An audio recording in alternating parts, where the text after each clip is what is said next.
sâu này cái gì ở đây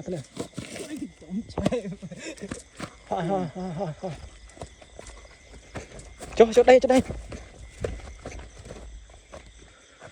chỗ đây no Rupert thông anh à upray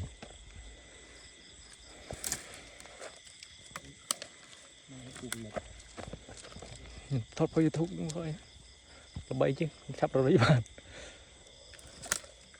một chuỗi con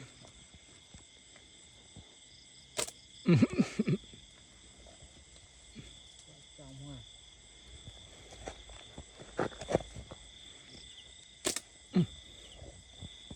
ấy à sấy đi này hả sấy đi xinh với cái gì nè người bay nhà trâu nè mơ ai cha đặng cọp rồi mời anh Vân ngất cha nó bánh trâu à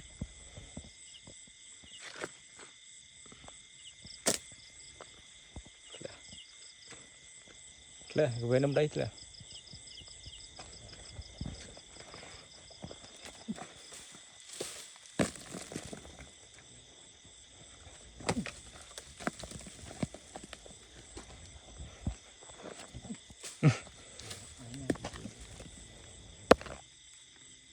mở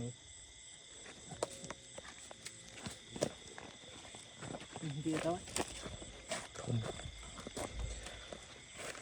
chẳng chậm đàn đấy thôi chậm căn là bùn này bãi quá đây bạn một đây trâu ăn ngon kìa